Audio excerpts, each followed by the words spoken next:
Um, so welcome everybody. Be ready for a roller coaster ride of a sermon. So I am very excited to present this information to you. We're going to have two parts to our presentation. Part one is going to be sort of the problem statement. How is our Earth right now? Where do we find ourselves? What is the state of the climate emergency? And then part two is going to be solutions.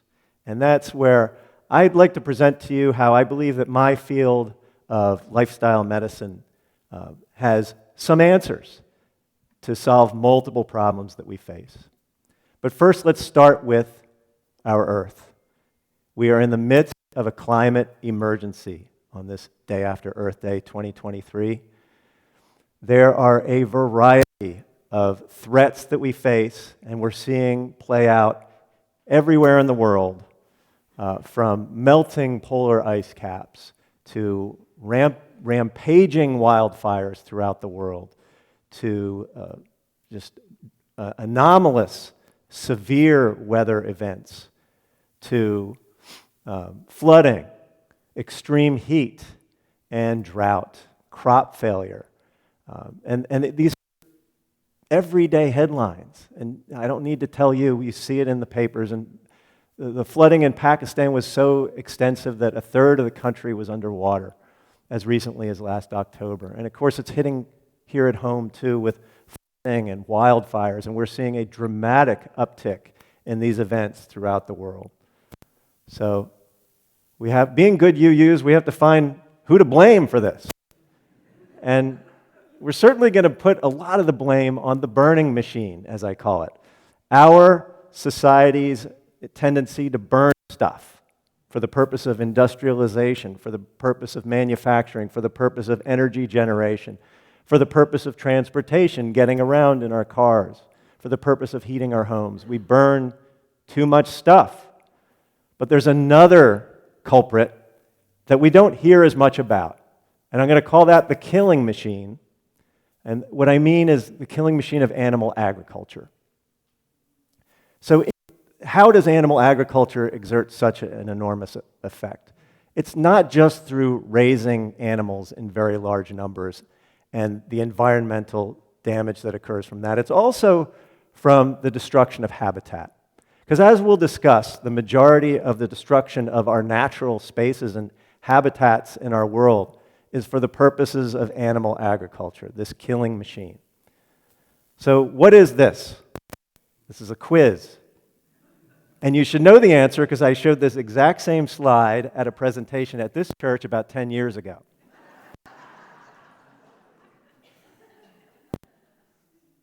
So what is this? Yes! It is not a farm. This is propaganda. A farm doesn't look anything like this. This is what a farm looks like. We live in the era of factory farming, concentrated animal feeding operations. So this is where 99+% of our animal products come from. I want to acknowledge briefly what's going on in the oceans as well. I'm going to talk mostly about land, but in the oceans we have what's called basically strip mining of the oceans for seafood. So the way we catch seafood is massive nets being pulled by ocean trawlers that scoop up everything in their path indiscriminately. So what we experience as a result is a lot of bykill. And for every 1 pound of seafood caught, we have 5 pounds of bykill. Creatures not intend to kill, like this sea turtle or these bottlenose dolphins. And we have these nets, just ghost nets throughout the oceans, killing a lot of animals. Over 2 trillion sea animals annually killed. If you look at mammals, we have taken over the planet. So it used to be humanity was far less than 1% of the biomass of mammals on Earth. And now we're 96%. If you count us and the livestock we rear for our use. 4% of the mammalian biomass is wild. If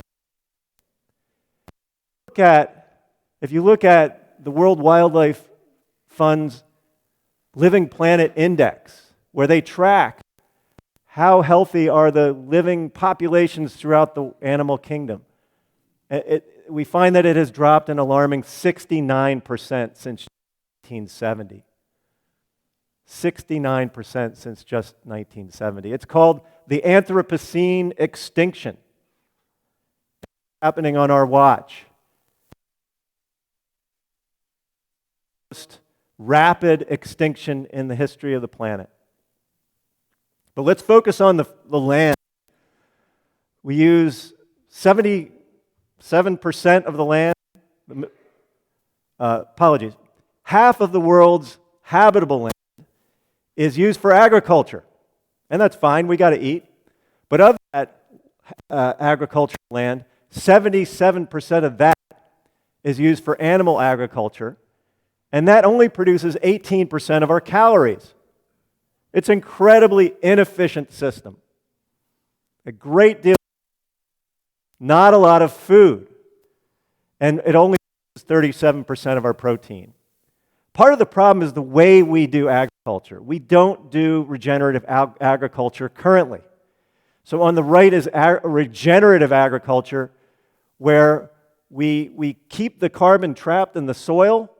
The food that is produced through regenerative agriculture is much more nutritious, richer in nutrients and antioxidants, whereas what we do commonly is non-regenerative agriculture, damages the soil, and that releases carbon into the atmosphere. And the result is the loss of topsoil, and we've lost over half the world's topsoil since the Industrial Revolution. So, pointing the finger of blame, it is not equally distributed among all the of animal agriculture. It turns out that cows are the real hogs, says the Union of Concerned Scientists, in terms of the fact that cows and cattle account for a vastly outsized share of the blame. In fact, if cattle were a country, it would be the number 3 emitter of carbon emissions after China and the United States. Enormous, enormous toll from cattle. If you look at beef, it is the biggest emissions of the food that we eat, dramatically outpacing that of other foods. And if you look at this chart, all top emissions are the animal products. Toward the bottom, the foods that have a tiny footprint, those are the plant foods. This documentary called Cowspiracy. You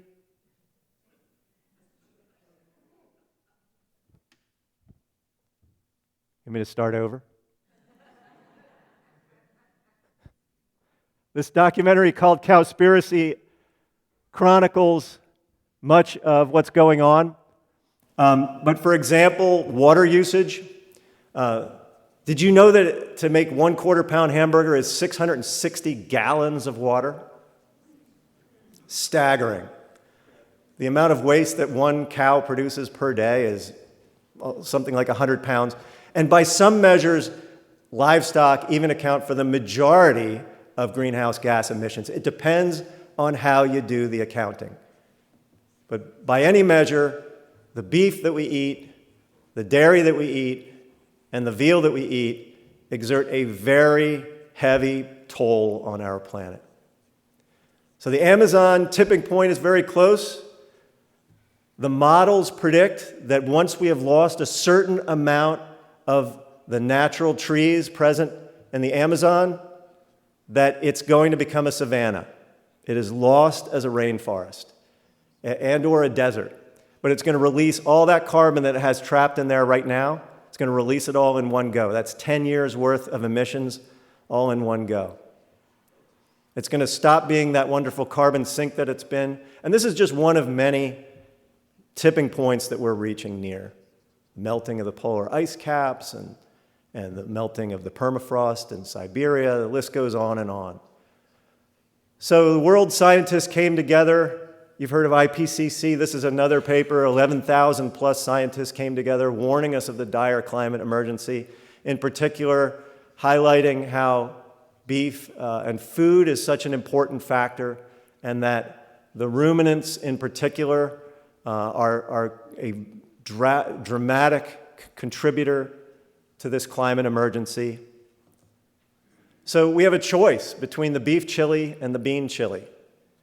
And I would argue that it is a big win-win when we choose the bean chili. And it's really more than a choice of what we just want to eat today and what we feel like treating our palate to, but it's also a question of what kind of planet we want to have for future generations. So I hope we'll be choosing the bean chili more. Another source of deforestation is when we cut down this wonderful, rich habitat of the rainforest on the left and replace it with palm plantations on the right. This is basically like a monocultural desert. Almost no animals live in those palm plantations.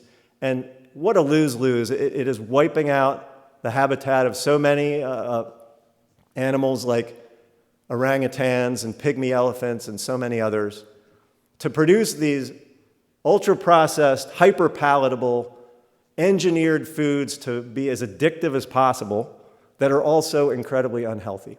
And by the way, palm oil is one of the most artery-clogging foods you can eat. So talk about a lose-lose.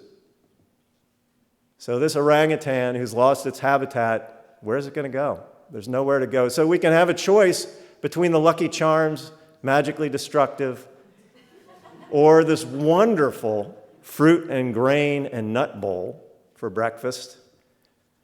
And I'll enumerate another insult from the animal agriculture world. In case you didn't get the message, I'm kind of laying it on the animal agriculture industry. And I'm talking about, I want to make that clear, talking about using antibiotics in healthy animals because it increases profits, because it makes them get fatter a little quicker and it lets them overcrowd these animals a little bit more. And as the World Health Organization decries, stop doing this practice. It is not healthy. And by the way, it is breeding what's called multi-drug resistant bacteria, which is a pandemic that is actually going on right now. And some recent research published found that, my goodness, 1.27 million people died from this pandemic just in 2019. Now compare that to COVID-19 was maybe double that in the 1 year. Maybe almost triple, but we're on par with COVID-19 and we don't really read about this pandemic very much. And it's predicted to just blossom into 10 million deaths a year by 2050. This is a problem that's not going away. The industry needs to change its practices, but time and again, the industry chooses profits over the health of people. So we have a choice between the pulled pork sandwich and the pulled jackfruit sandwich. And we're not suffering when we choose the plant-based option, I would argue. And then finally, I will talk about animal agriculture's exploitation of workers. So the workers in this industry are treated very poorly. A very large percentage of them are undocumented. The majority of them are born in Mexico. A large percentage of them are illiterate. They have no voice. This is an industry that has a infamous record of illegal union crushing tactics and very high rates of work-related injury, including deaths and amputations, and the harm of having to work in very toxic conditions, such as high ammonia levels. Most of us would not last 1 hour on the job. Okay?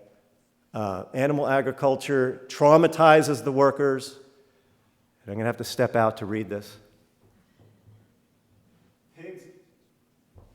Pigs down on the kill floor have come up and nuzzled me like a puppy. 2 minutes later, I had to kill them, beat them to death with a pipe. I can't care. It's called perpetration-induced traumatic stress. It's a form of PTSD that is commonly suffered by the workers in this industry. The sheer amount of killing and blood can really get to you after a while. You feel like part of a big death machine. The surreal feelings grow into such a horror of the barbaric nature of your behavior. You are murdering helpless birds by the thousands, 75,000 to 90,000 a night. You are a killer.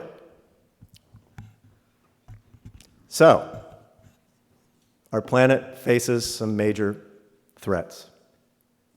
And I'd like you to start to think about, how can we transform this endangered world through loving action?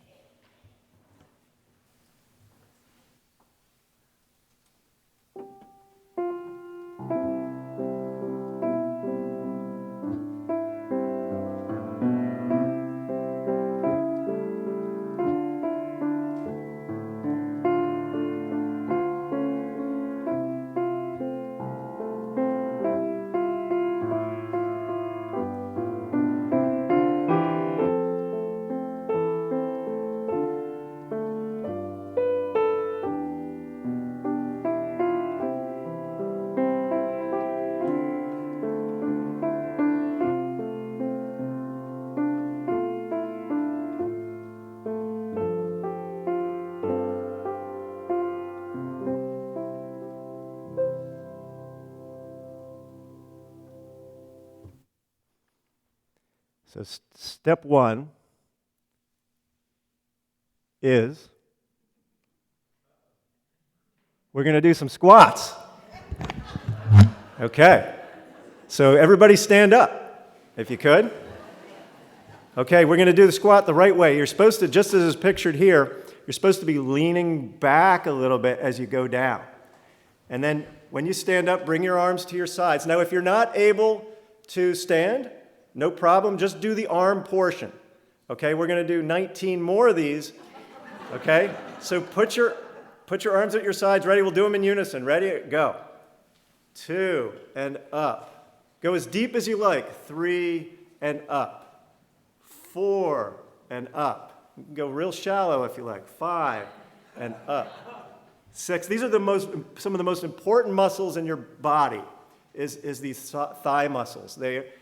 Research shows as we strengthen our thigh muscles, we maintain our independence, we even strengthen our minds, and we're able to avoid long-term care. 3 and up. I mean, what was that, about 13?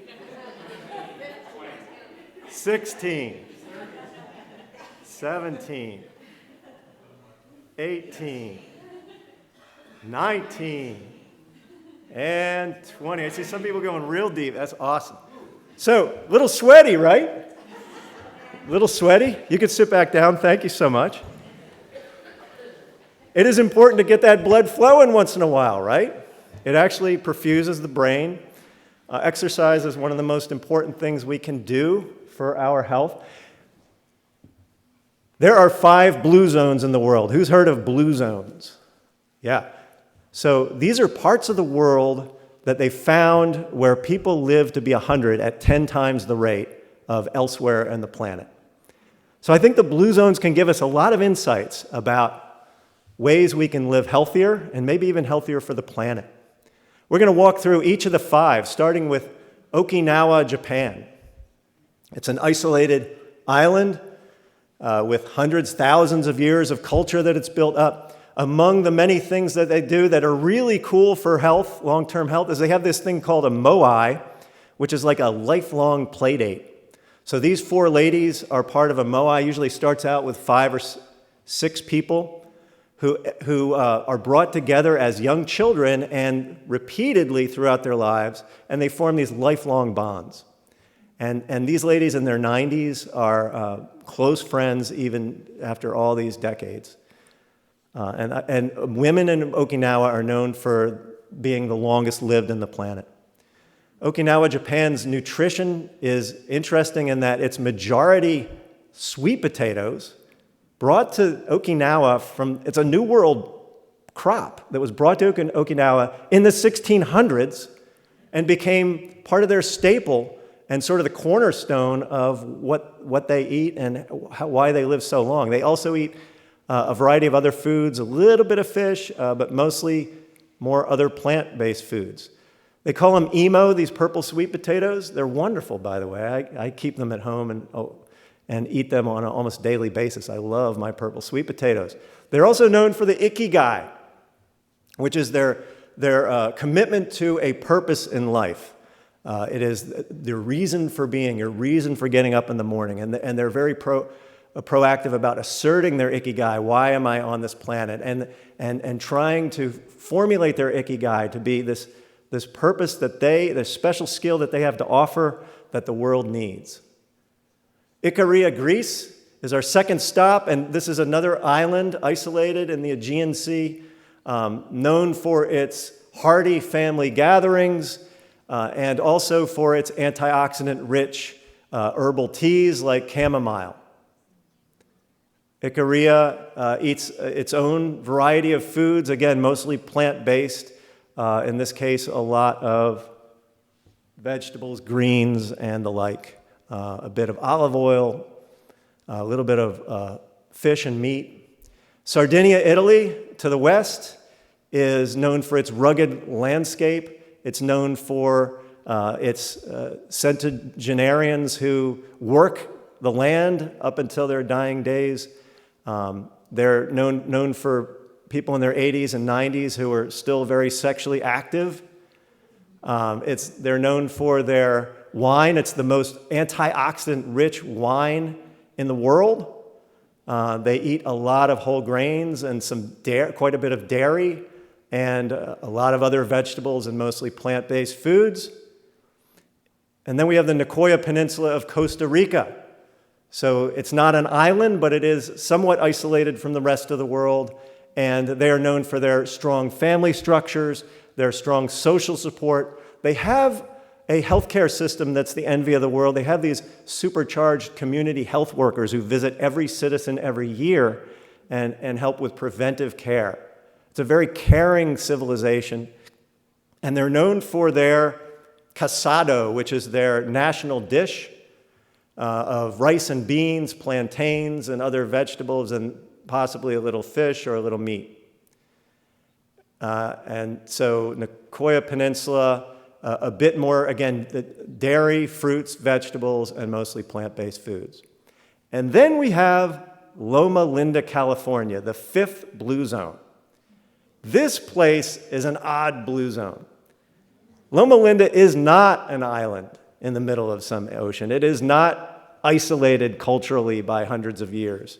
It is on the I-10 of Southern California, right in the middle of a highly populated part of the world. So how is it that Loma Linda could be a blue zone along with the others? And this is what I want to investigate a little bit with you here.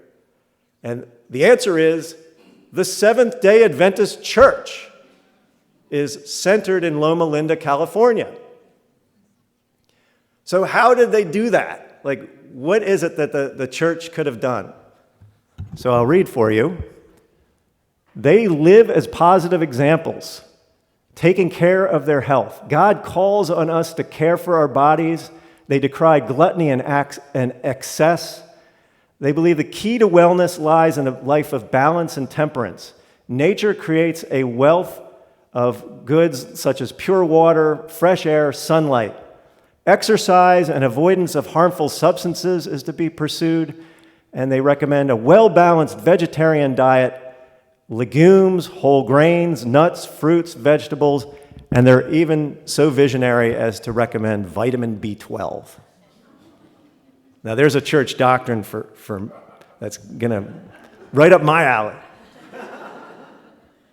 Now, at the leadership level of the church, they are fully committed to this mission. They have a health ministry that's committed to improving global health. They promote human dignity and equity, social justice, freedom, self-determination, access to clean food and water, and non-discriminatory universal access to available health care. So just like us, they want social justice, but they also want social health. It's interesting. In terms of what they eat, it's a mostly plant-based diet, lots of fruits and vegetables, a lot of soy and legumes, and a little bit of meat and a little bit of milk and a little bit of other stuff, but mostly a plant-based diet. If you look at all the blue zones in aggregate, they kind of share about 9 things in common. And these 9 things include, for one, belonging to a religious institution.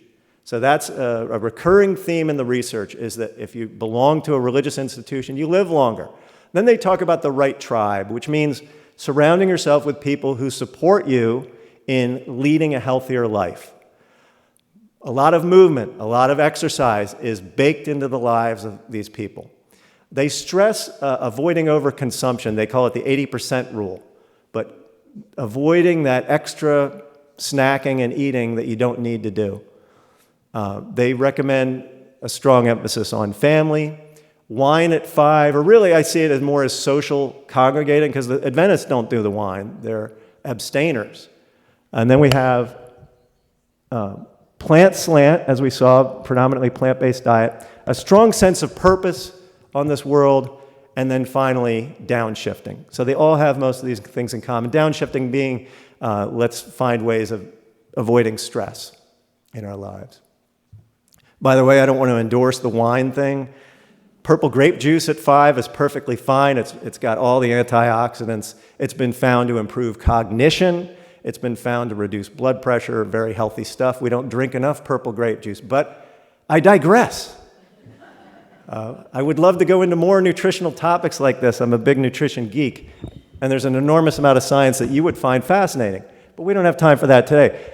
I wanted to talk to you about, this is too busy, this slide, but basically looking at the Adventist Church and how they do on all 9 of those items in that list.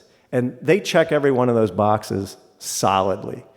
And that's probably why they were successful at creating a blue zone, a church creating a blue zone. Think about that. Whereas, not to be critical of our own church, but I think that we have room for improvement of how we could check those boxes for longevity. I think that we do really well on purpose. Many of our principles galvanize us to do the right thing, and God love us for it. We are on the right side of history over and over, but we could do better around some of the other areas, the movement, the nutrition, the sleep, the stress reduction, perhaps. I couldn't resist looking at, well, how successful is the Adventist church versus our church? And we had a big head start on the Adventists. The Unitarians, Universalists, we started hundreds of years before they did. But right now they have 100 times the membership that we do. So they must have done something right over the centuries. I'm not sure if it was their emphasis on health over the years. But you do got to figure, you look at what we as UUs do. We march, we show up, we represent the right causes. We are a voice where a voice needs to be stated, and we are to be congratulated for that. But a lot of that sounds like work compared to what the Adventists are called to do. They're called to rest on the Sabbath. They're called to support each other. They're called to be a shining example of good health for others. So to an outside observer, it might look a little more appealing to be an Adventist than to be a UU. And my goodness, do the Adventists enjoy those health benefits. It has been studied well beyond the blue zones. You have lower cancer mortality. You have a lower total mortality. And fascinatingly, black Adventists live longer than matched white non-Adventists. And this is rare when you find something where to make up for those health disparities that we see are just across the board for people of color in this country and throughout the world. So it might well be the healthy plant-based church potluck that's part of the explanation. They have a lot of these potlucks. So it looks just like a Baptist potluck, except instead of fried chicken and mac and cheese, it's salad and it's lentil stews and such. The research would support this idea that the nutrition might be central to the secret of the Adventists. And for example, the Bill and Melinda Gates Foundation does this global burden of disease survey, which looks at all the literature and it tries to answer the question, what are the leading causes of death and disability worldwide? And time and again, they find that the food, the nutrition that we eat is the #1 contributor. If you look at the top 7, 5 of them are direct results of our nutrition, like how overweight we get, how much diabetes, how high is our cholesterol, etc. So food is very, very important for health. The Adventists, in addition to being these shining examples, have also been these shining research subjects in a lot of research, and they even have their own health institution, a world-class institution called Adventist Health, which is a leader in the field of prevention and lifestyle medicine.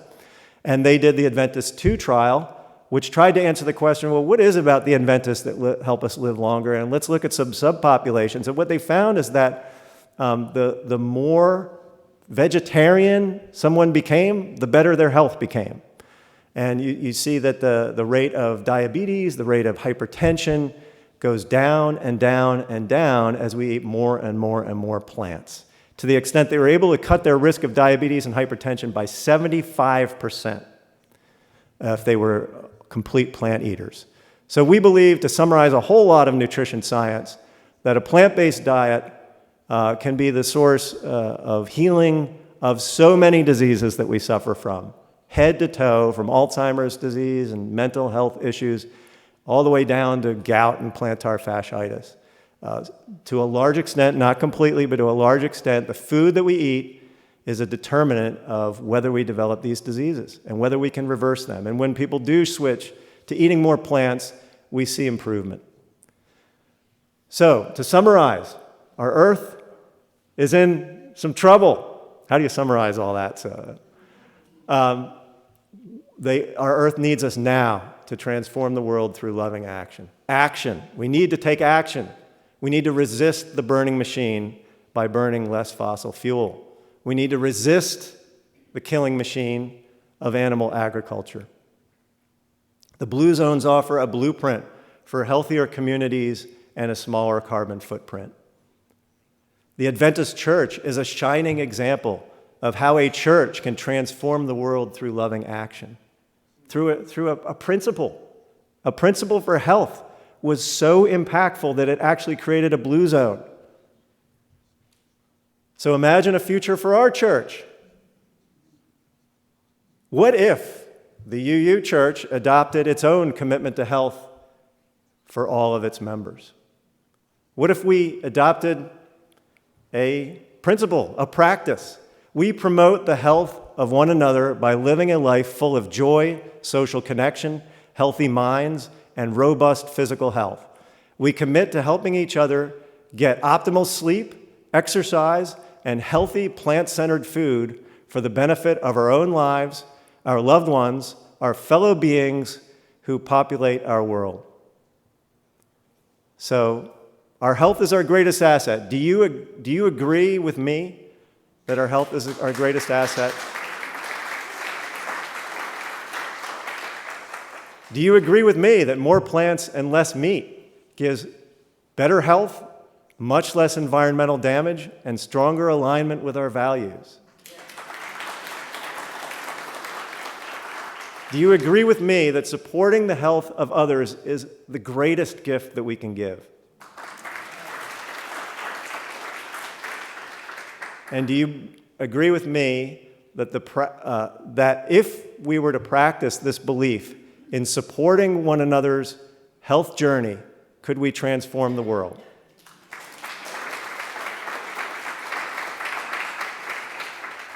Well, we're going to start tonight, 5:30. Be here if you want. We have a wonderful World Food Healers Day meal that's being prepared by a bunch of dedicated volunteers, and thank you to those volunteers.